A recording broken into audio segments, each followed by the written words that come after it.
there will be absolutely no rules on this show.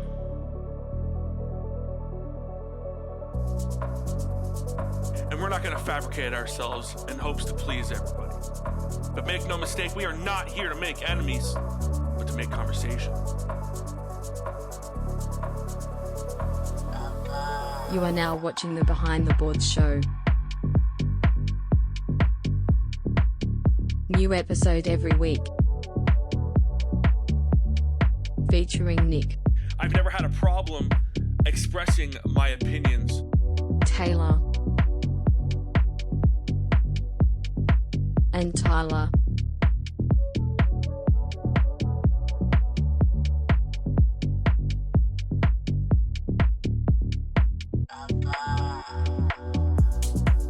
The Behind the Boards show starts in 3, 2, 1.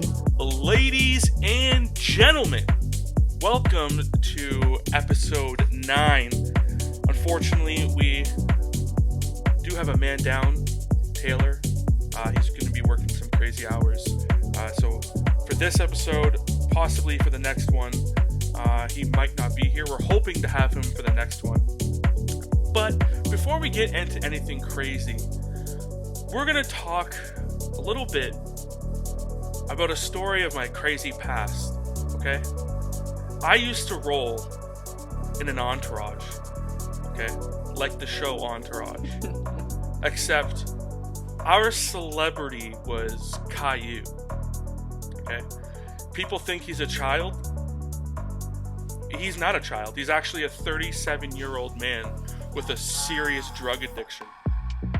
He do everything. Uppers, downers, middlers, Bette Midler. You know, used to drive him around downtown Los Angeles looking for prostitutes. Not to have sex with, just, I don't know, he just paid them to beat the shit out of them, you know? So he could feel something. He'd show up on set with bruises and cuts. This is really taking a dark fucking turn.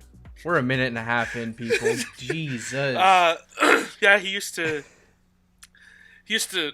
you know, show up on sets, and the producers would be furious. They'd say, "You can't go on like that. You got cuts and bruises all over your face. They're gonna think Boris and Doris are abusers." He says, "Who puts the money in your pocket? Who puts the food on your family's tables? Me! You think people are donating to PBS for the fucking tote bag? No, they donate because of Caillou. Now slap some makeup on my face, shut the fuck up, and let me go play the boy." I went on like this for a number of years. Until one night, I hear a knock at my door and open it. And it's fucking Caillou. He's covered in blood. I said, Whose blood is that, Caillou?" He says, "I'm so sorry. George made me do it." I said, "George, your imaginary friend from the show? He's not real." He said, "He's in my head. And he told me to do it. I'm so sorry." Then Caillou pulled out a knife and comes charging at me. So I thrust kick him in the sternum, send him flying. He doesn't weigh that much. Police swarm in behind him, grab him. Yeah. He went on a killing rampage. Killed the entire entourage. Ricky Soiree, Hamster, Johnny Tragedy, and Jeremy Pivens, all murdered by the hand of Caillou. You are the fucking tragedy. This story, the beginning of this podcast is the real tragedy. Damn. Anyway, hope that little bald bastard rots in jail. Antonio Brown busted for allegedly using a fake vaccination card. Has a live-in chef, which I assume is definitely probably down in Tampa Bay because this would involve vaccination protocols. But the Bucks have reported that wide receiver Antonio Brown, if he was using a card, they didn't know. Oh, this After happened. they said they investigated. This happened in preseason, right? I believe. This happened recently. I thought the allegations came out that it happened the story came out recently, but the idea of him getting a fake vaccination card was possible to avoid preseason vaccination right, but stuff. now this is all out. They don't know, I guess, anything right now. But when I first saw the vaccination card, I thought, okay, this is going to be easily fake. This is easily going to be duplicated. I expected the smart people of the world to have some kind of thing to show you that it was authentic, like, you know, when you hold money up to the light or some shit. The real question here is this a federal crime? Because technically, you're forging medical documents. That's the question. It's very difficult. I doubt Antonio Brown is the only one the only person in the NFL doing this. Well, I mean, I'm just curious how the NFL's going to handle it. We've seen it in the NHL with Evander Kane, whose his suspension's almost up. Like, he actually tried to use a fake vaccination card, and has been suspended for a quarter of the season. Yeah. So who knows? Yeah, it's definitely going to be interesting to see what the NFL does. I doubt they're going to do anything. If anything, probably a fine. But moving on, last weekend, Mac Jones and the Patriots destroyed the Falcons. Okay, Kyle Van Noy, last game, 2 sacks and a pick 6. It's hilarious. This guy's getting paid by the Miami Dolphins to play for the Patriots. And the Dolphins fans were happy to pay him to leave, to pack his bags, okay, and get his Soup Bowl ready because he's off to his fucking probably his saving grace of the New England Patriots, saying shit like, this guy can't play. This guy stinks. Oh, if he gets blocked, you can't do anything. He can't do anything. I think you forget what football is, right? Because at one point when you're playing, everyone gets blocked. Okay? When you're on the field, it happens. Okay? It's getting off the block that counts. Yeah, the game is part of the game is avoiding the block or getting out of it. Exactly. And he's not going to make 60, 70 tackles a game, but he makes plays in there. And that defense is fucking wild right now. Mac Jones seems to make all the right decisions. Unbelievable. On that field. It's pretty incredible that Bill Belichick, Josh McDaniels, and Matt Patricia were able to draft Mac Jones, have the confidence in him first of all, as a rookie, and train him all the way up while coaching him so well that he makes the decisions he makes on the field on his own. You know, this guy, after making 26 passing attempts, lands 22 of them. He became the first NFL rookie in NFL history to complete at 80% of his passes in back-to-back games with a minimum of 15 attempts. And he is currently ranked 3rd in the NFL for the season at 70.2%. Who are the other two right now? I actually have no fucking idea. I just think it's pretty unbelievable. I'm sure the other two are probably vets. Maybe Aaron Rodgers. He's probably one of them. I don't know. But it's fucking unbelievable. He made one pass. It was a drop ball. And it was about 15, 16 yards to Hunter Henry. Unfucking believable. It was incredible. This team's right rolling. On a fucking dime. This team is rolling. Like, yeah, he looks phenomenal. The New England Patriots look phenomenal. It's looking really fucking good for the New England Patriots once again. To be a rookie and be that confident, changing plays, making plays like that, the comfort level, it seems like him and McDaniels, Josh McDaniels, who I mentioned earlier, have have a good relationship, but seems to still be getting coached up. It feels like he's really wanting to learn. That defense too, like I said, Jesus. But Mac Jones does not feel like a rookie at all after they dominated the Falcons 25-0. And the Falcons are 69-3 in the last 8 quarters of them playing. And I know for a fact the other 31 teams are sitting there watching that game going, how the fuck is this happening again? How is this happening again? But being a Patriots fan must be awesome. You know? Must be awesome watching that game. Falcons fans, well, I don't even need to comment on that. The other guys in the locker room were saying that Mac Jones does not feel like a rookie, which is insane.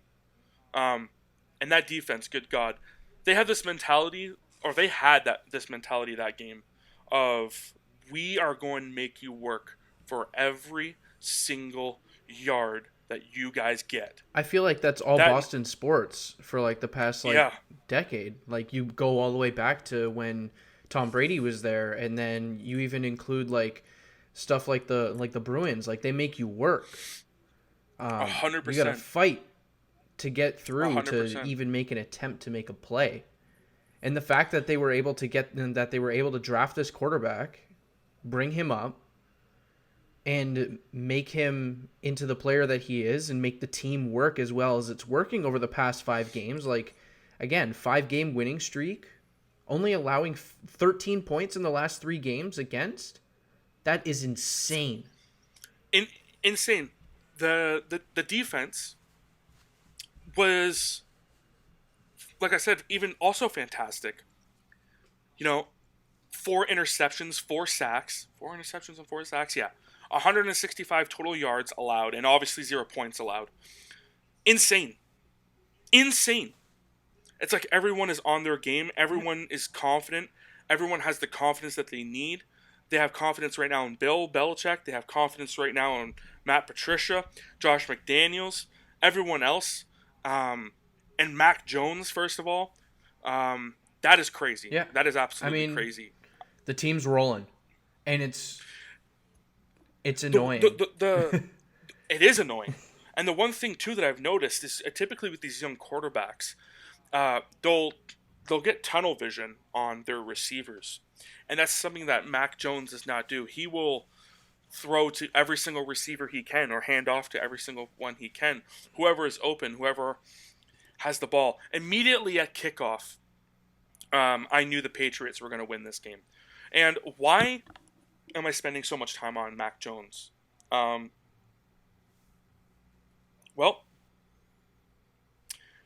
because Mac Jones, best quarterback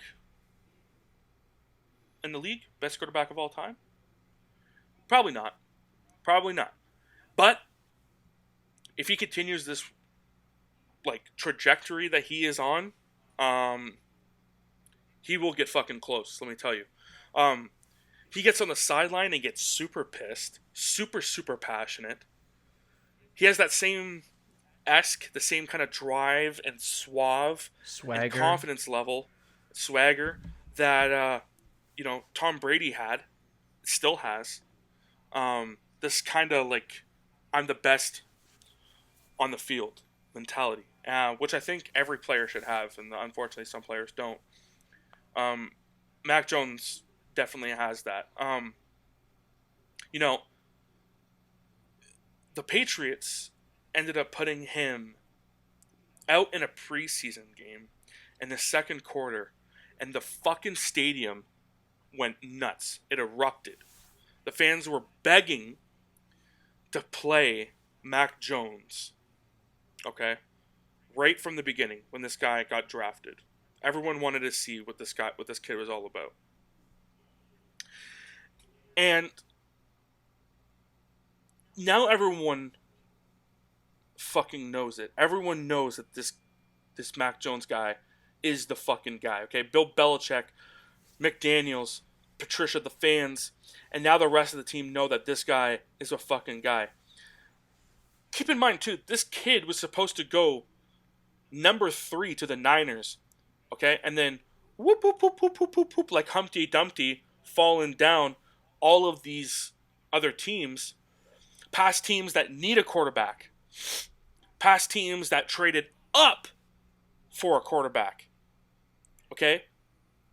Past teams that are thinking and looking back now, looking at their quarterback and thinking, our fucking quarterback stinks!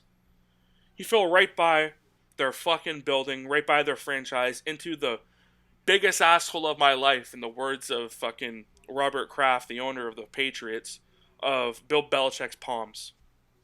Okay?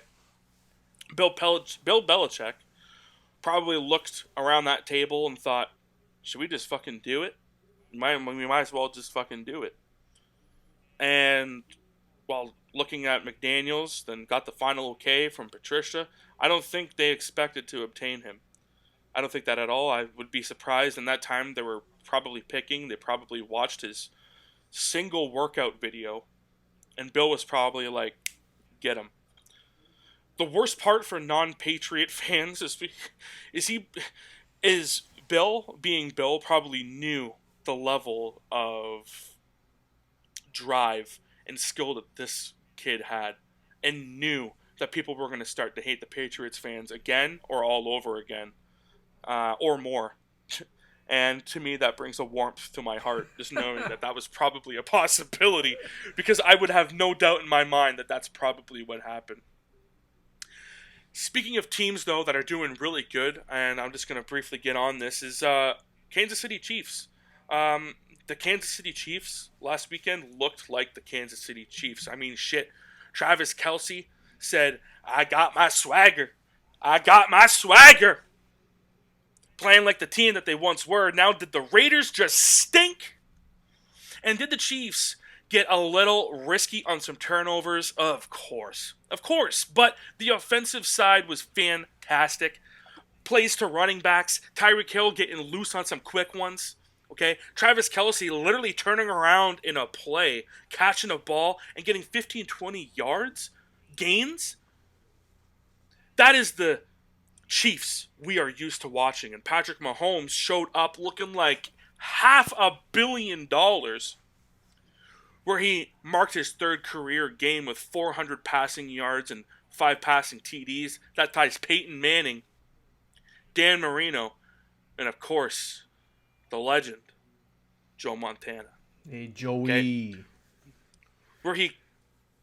Where he took a football and saved his granddaughter from a kidnapping, for the most such games in NFL history. But I'm sure Patrick Mahomes will be first soon. By the way, people forget about the legend of Joe Montana. Fucking legend. Stopped his granddaughter from being kidnapped. He was at the top of his stairs saying, "Put that baby down!" Burglar said, "No, I'm taking your granddaughter." He said, "Ah!" He said, "Okay, you asked for it." Fucking went all for it. Foot up, foot down, threw that fucking football like a dart and hit that woman in the beak and knocked her right out. I would have no doubt in my mind that Joe Montana was definitely wearing Skechers in that moment too. Do you think? And then, do you think the Skechers were stained with grass? Oh no, these were clean and crisp, brand new. Yeah, these were his indoor. Oh, okay. He's got a pair of outdoor Skechers. Oh yeah, at the bottom of the stairs. Yeah, and while that lady was falling, he grabbed onto both sides of the railing and just surfed down the stairs. Okay, caught that baby with one hand. Okay, caught his granddaughter with one hand. All right, and then picked up the football, put it under his armpit picked up the football with his other hand and put it underneath his armpit. Put his Skechers on top of the woman's chest, and then called the police with his Bluetooth, and just waited there. Hey Siri. Yeah. Hey Siri. That's all that matters. That's fucking Joe Montana, man. There will be no slander. No slander of Joe Montana on this show. Fucking Joe Montana. You know what? I wouldn't be surprised if he was probably fucking sitting there. He's just, he's probably watching Band of Brothers for the 30th time in his living room. Feet up on the coffee table. All of a sudden the alarm on his phone goes off. Oh shit, someone's trying to steal my grandbaby. Gets a football of all things. Doesn't say anything. And just comes out of the darkness. Snipes a football at this woman's beak. Are you fucking kidding me? We should talk about this once a day. Okay? This is the greatest story of all time.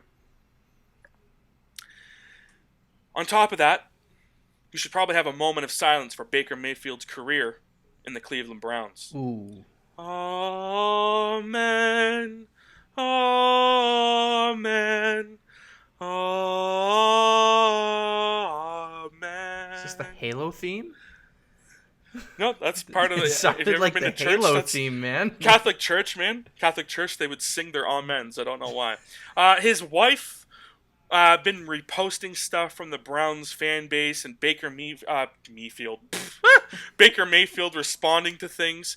Browns were booing him during last Sunday's game, and his response to that was, he says, those are probably the same fans who won't be quiet when we're on offense and trying to operate, so I really don't care. End quote. Hey, those fans don't know football. Hey, those fans don't know football, is pretty much what Baker Mayfield is saying. I just wonder what is going on in that front office, because Browns need to start looking ahead, and they need to start figuring out if Baker Mayfield is going to if Baker Mayfield is going to be their guy that's going to be receiving the $30 million contract to be the front-end QB for that team.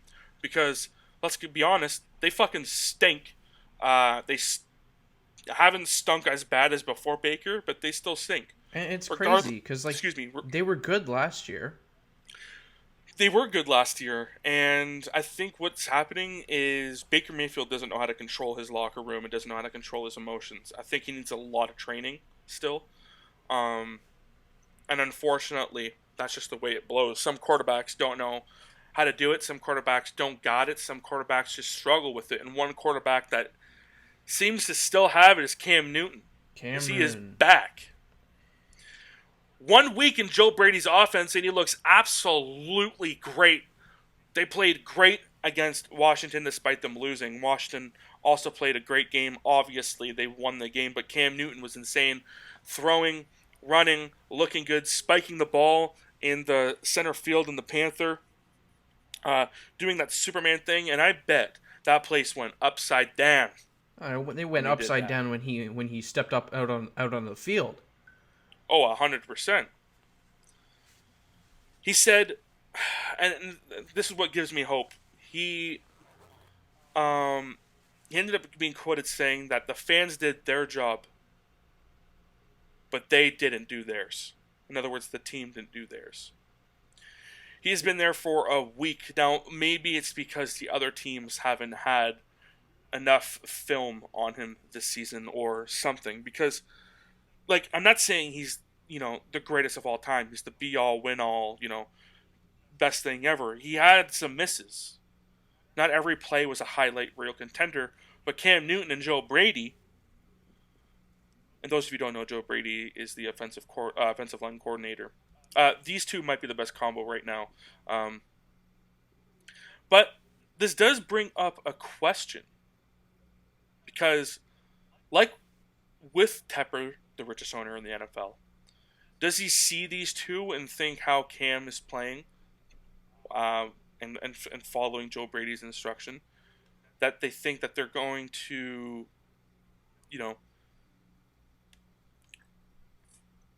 be the face of the Carolina Panthers? Or does he just not care because he just wants to win? Because I'm curious.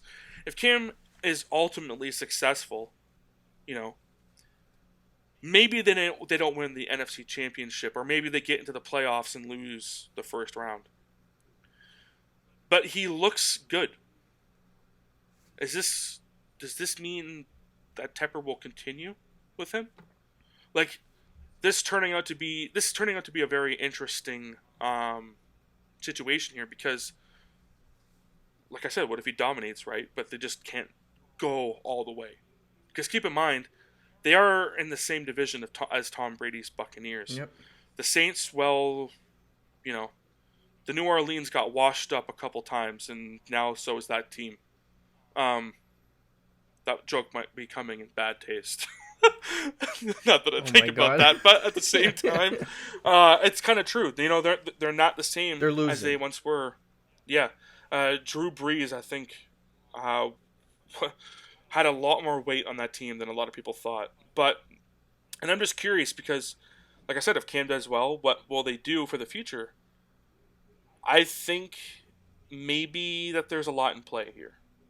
Personally, I don't see Tepper looking at Cam and think Cam is the future of the Carolina Panthers. Cam is the future quarterback, which is probably right now the $10 million a year question, right?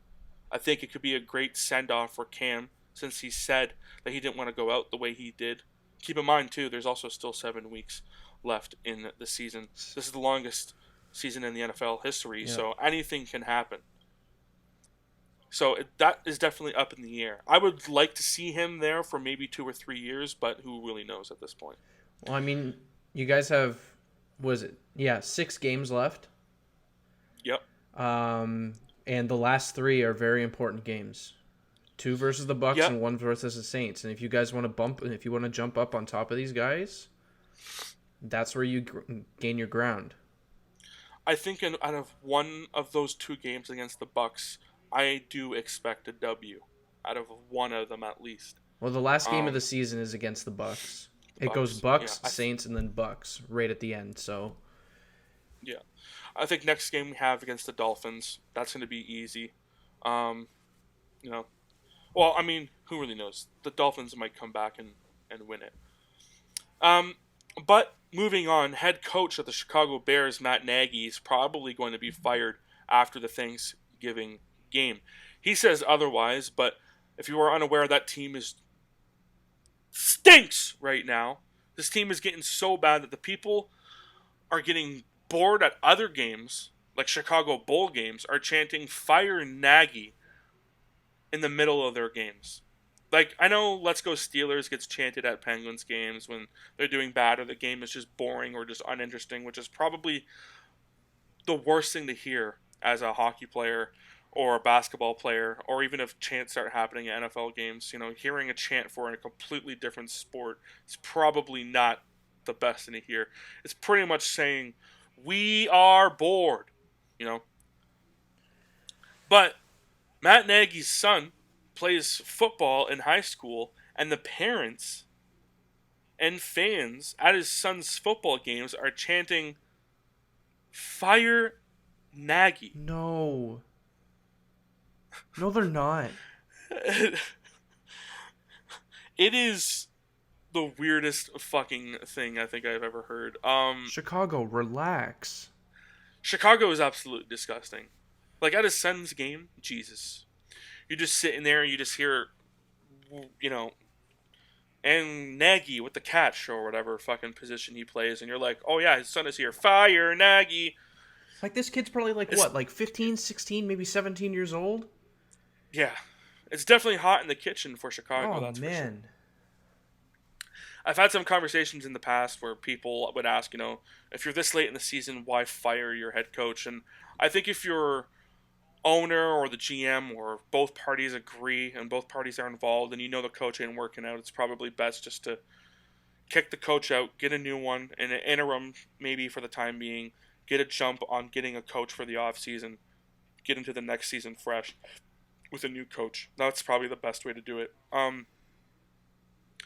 You know, that's easily what would be the best option. And also, rumor is also, if Nagy does get fired, that Mike Pops Adams would be the interim head coach, which is absolutely crazy because he's only been coaching for 1 year, and he is the assistant defensive backs coach. Yes, assistant defensive backs coach. He's been coaching for 1 year. But still, at the end of the day, I mean, coaching for 1 year and you're already going to be the interim head coach, possibly. That's pretty crazy. I just feel bad for that kid. I think it's funny, but also I think it's sad at the same time because it's kind of like, what the hell's going on? One more thing. St. Louis, Kroenke, and the NFL just settled for $790 million.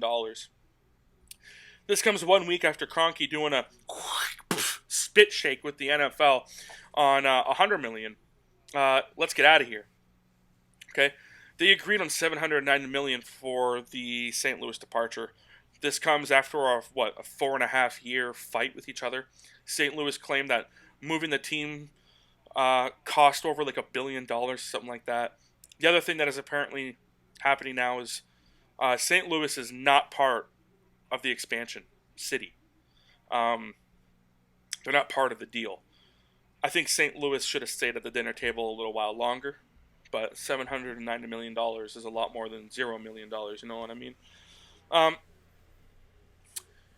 So, that concludes our football talk here. One thing we're going to get into is Braden Point getting tripped up. That didn't seem to be a fun situation. I mean, did you see how fast he was going? Yeah, there's only one player that could catch him, which is Connor McDavid. Exactly. Like, Braden Point is no slouch. The fact that this other kid is trying to catch him is hilarious to me. Not saying he's a slouch, not saying he's a bad player, but compared to Braden Point, 100% he's a bad player. And now he's out, 46 weeks? Could end up being longer if they find that, nothing is turning around for him. They're saying it's an upper body injury, but I don't know. I'm just trying to understand. That was also his first penalty shot that he missed on, but still his first penalty shot he's taken in his career. I don't know. I mean, if you're the defenseman, if you're Ryan Graves there in that play, you don't go for the trip. Like, you don't reach your stick in there and try and cause something like that. Like, you gotta focus on what you're doing is going to affect the other players' health. I understand it's a sport and everything, and you're in the moment and you're trying to play a game and everything and you're trying to win, but you also have to take into consideration that you guys are probably traveling at, I don't know, let's say 30 kilometers an hour on ice. Maybe if you're Braden Point and you're trying to outskate him, you're putting on the wheels, you're going like 35 kilometers an hour. And then you hit the boards the way that he did. If he went legs first, he would have broke both his legs. Absolutely. Or dislocated a knee, tore an ACL. Yeah, it could have gone so much more worse. I'm glad he's as healthy as he is, because it could have, as you said, it could have been so much worse. 100%. And the way he held his, it looked like a shoulder clavicle kind of situation. Yeah. It could end up being his neck too. Yep. This doesn't look like a fun time for Braden Point being out. That's for damn sure. No, not at all. And I really hope that I would say I hope he gets better soon. And I do hope he gets better soon. But soon is kind of like a term that we would use lightly, because he is out for 46 weeks, month and a half, about as long as Kucherov is still out for. So you guys now have, ironically, $18 million worth of players. Yep, back where we started last time. On the IR. So now you've got, you essentially, that's your first line center and first line winger out. Mm-hmm. Luckily, you have Stamkos. Yeah. And I mean, the boys have been playing well as it is. So, I guess it's good to know that you guys can, unfortunately, lose these players, but still play as well as you have been. Yeah. Because, You're what? 11-4-3.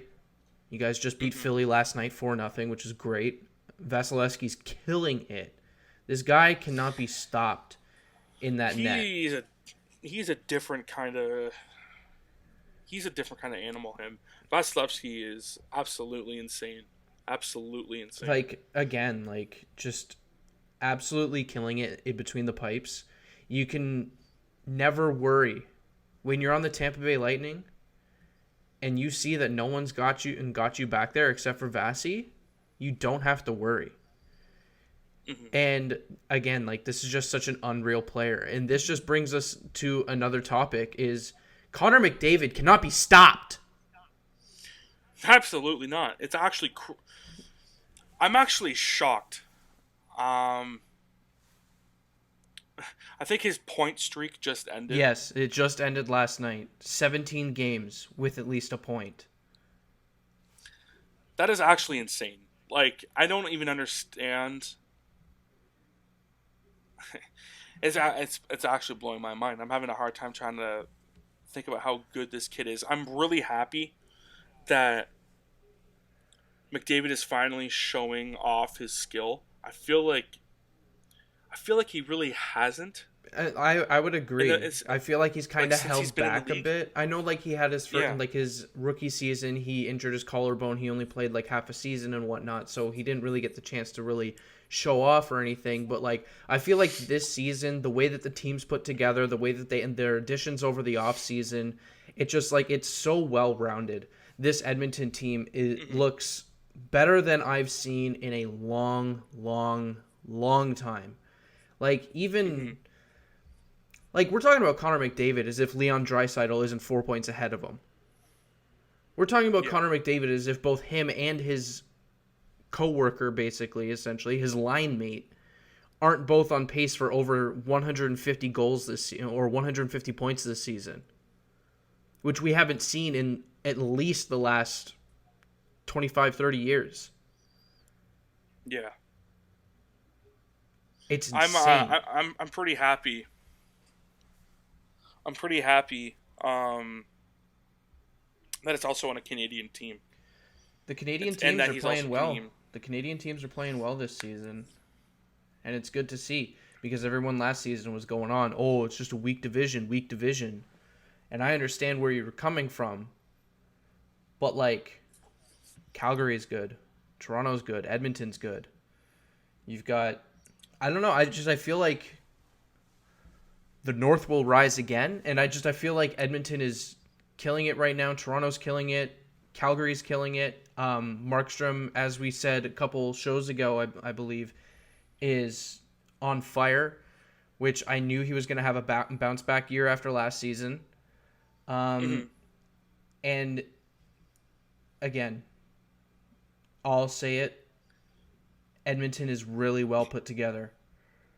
100%. I'm really excited to see them continue throughout the rest of the season, and I'm hoping that they can kind of keep it up. I want them to make a run. It might be hard, but I would love to see them, and obviously Toronto, I would love to see make a run as well. But I would love to see Edmonton and Toronto make a run, and I would also love to see Edmonton and Calgary play each other in the second round or something. That would be fun to watch. That'd be really fun to watch. Watching those two go at it. I think it's due time for a Canadian team to win the cup. It really is. One team that doesn't look like they're winning one anytime soon is Montreal Canadiens. And speaking of them, the whole Gallagher situation on November 16th, that game, hitting a former Tampa Bay Lightning player in the face, Goodrow. Barclay Goodrow. Yeah. Right off a face-off, gets in a little scrum with Gallagher. And Gallagher gets up after he's kind of pushed down onto the ice and sucker punches Goodrow in the face with his gloves on. With his mitts on. Yep. Which I'm pretty sure can technically be. I didn't play hockey for that long, but I do know that if you do hit people with your gloves on, that was a huge no. A huge no in this sport. I don't know how it would be in the NHL.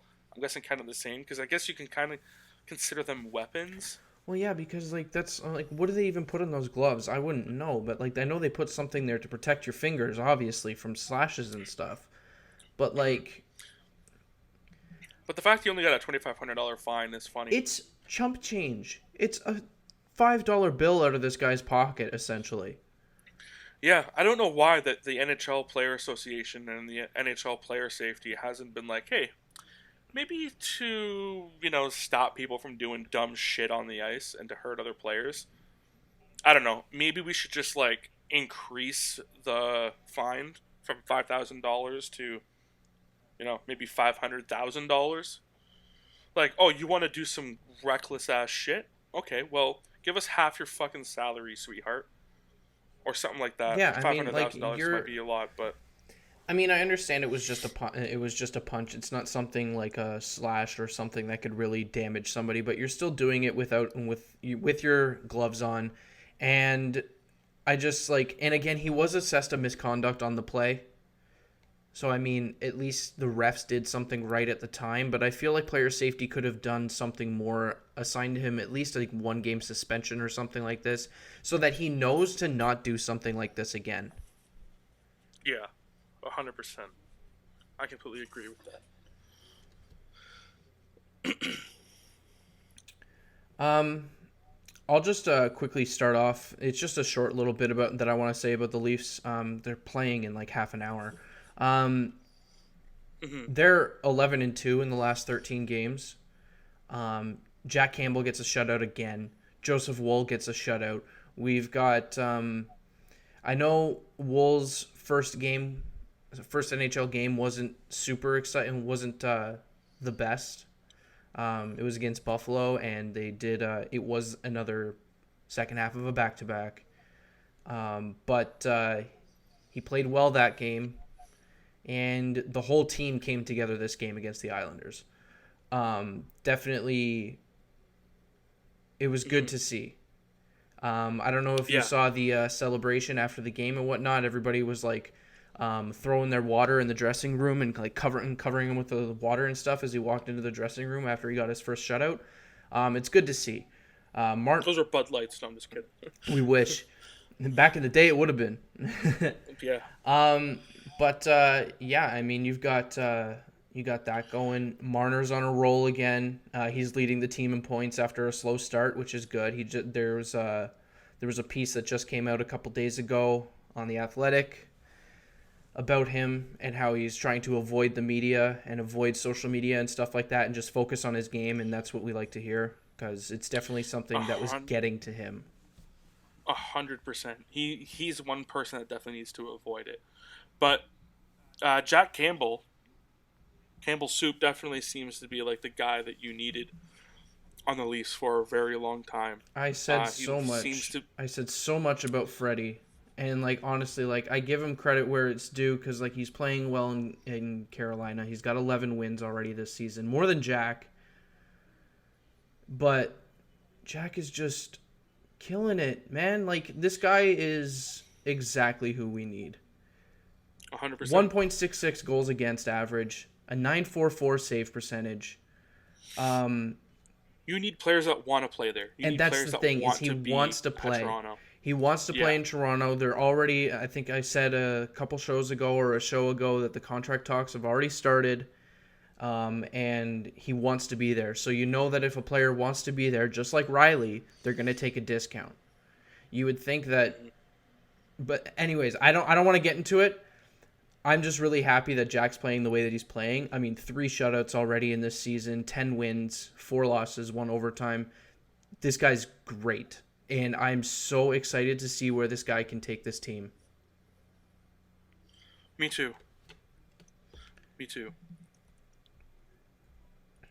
The one thing I was gonna bring up was the IIHF. I know you wanted to talk about that. Yeah, absolutely. I was reading about a week ago. I saw that there were reports saying that they're exploring a 3-on-3 hockey tournament, which I think is absolutely fantastic. I mean, I think that's great. I already think that 3-on-3 overtime is the fact that it stops and goes into a shootout is an absolute joke. I think it's a crime against hockey humanity. I think it's just a crime 100%. against the sport, and they should just do endless 3-on-3 overtimes, because there's no way that 3-on-3 overtime is going to last longer than 10 minutes. I really it goes back and forth so fast and so quick. Someone's going to make a mistake. And again, these are just reports. It won't happen for this Olympics. It won't even happen for next Olympics. If it happens, we're not looking at something like this until 2030. Yeah. So it's a long time coming. But I think this is a great opportunity for players who maybe don't win championships or medals in like the regular 5v5 hockey tournament to possibly gain a medal. Mm-hmm. And because like you've got people who can do several sports in like say, I think there's like several different circuits for like skiing and snowboarding, and like athletes can go into like 2 or 3 different circuits for these things and have a chance to win a medal. But when it comes to hockey, there's only one chance for men and for women. Yeah, just the one chance. Yeah, just the one shot. So I think this is a great opportunity, and honestly, it'd be so fun. And say you're flicking through the channels, and then all of a sudden you see 3-on-3. You're gonna stop. You're gonna stop and watch. It's not gonna be long, and it's gonna be great. It's gonna be high scoring events.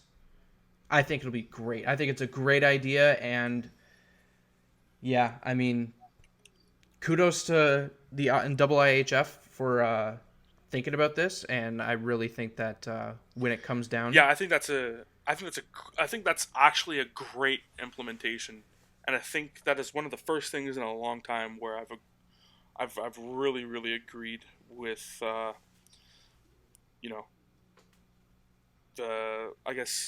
way that whoever runs the Olympics does things. I wouldn't know I guess the IIHF have a lot of say in what happens in the hockey side of the Olympics, but hopefully it gets implemented, because like you said, it'd be a great opportunity for other players to win medals, and when you got other players excited to keep playing, you can't go wrong there. Absolutely. On the topic of the IIHF and the Olympics, the jerseys. Oh my God. The Canadian jerseys. I love the way the Canadian jerseys look. People are having a hard time with the black one. I love it. I think want it's that to be the so, primary one. I think it's so beautiful. Me too. I saw someone today say that it looks like a turkey bending over and showing its ass. Yeah, okay, the logo kind of does look like that. I'm not gonna lie, it's kind of funny. But like, come on, these alternate jerseys, these black ones, they look so clean, so sharp. I think they just, all three of them look so clean, and I'm so 100%. impressed with, like, I understand people have like nostalgia with the 2010 jerseys and stuff, and I get it, but like, I feel like the Leaf with Canada and the hockey player in the Leaf, it looks old. Yeah, exactly. It kind of got old, and it looks tacky. Yeah. Looks tacky. It looks like it's from 2010. Exactly. So I think this modernization, this modern look that they've got going on with this new jersey, I don't think I really liked the World Juniors. Yeah, the World Juniors jersey from last year. I didn't really like it. It had like some weird like shiny bits on the shoulders that I wasn't too keen on. But I really, really, really like these jerseys. I really do. My voice just cracked really bad there too. I really, really do. And the other thing is too, there's always usually like, I'd be like, yeah, you know what? Maybe I don't really like the away jersey, or you know what? Maybe I don't really like the alternate or the home. Where all three of these jerseys is how I feel about the Tampa Bay Lightning jerseys. All three of them are absolutely amazing. Absolutely. I love the way it looks simple, but not at the same time. Like, I don't even know how to explain it. Like, I really like what they did, because they could have went really easy, really simple, with the what's it called? With the away jersey, and they didn't even do that. Like, there's some pretty intricate. Like everything just looks like it's meant to be there. It doesn't look out of. Yeah, the design looks great. Touch. And like, Yeah. if I don't know if you've seen the picture of the back of the alternate jersey, the black jersey, but the letters are all red, or the letters and numbers are all red, and just the red on the black looks so sharp. I'm really impressed with how Hockey Canada designed these jerseys this year, and I'm very happy with these ones. I'm also like I said, I'm even happy with the other one, which is it's the black on red, right? Yeah. Like beautiful jerseys. I'm definitely gonna be buying them. That's for damn sure. Yeah. I'm definitely gonna be buying them. Absolutely. I have both. It's kind of funny. Both Taylor's not here. Rest in peace. Oh my God, he's not dead, people. Me and him both have a Stamkos jersey of team when he was supposed to play for Team Canada, but he was fucking injured. And but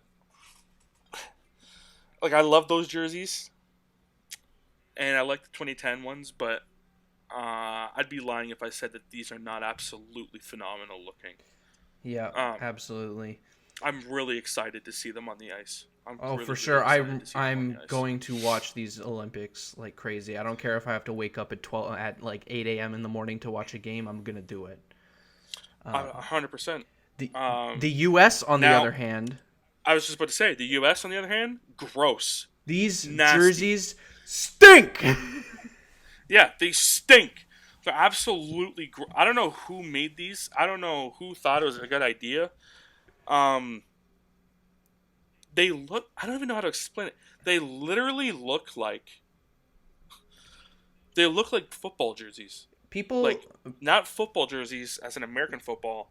I mean, European football jerseys. That's what they look like. Someone posted a clip. It was just like all the different U.S. jerseys, and they've just been progressively getting worse throughout the years.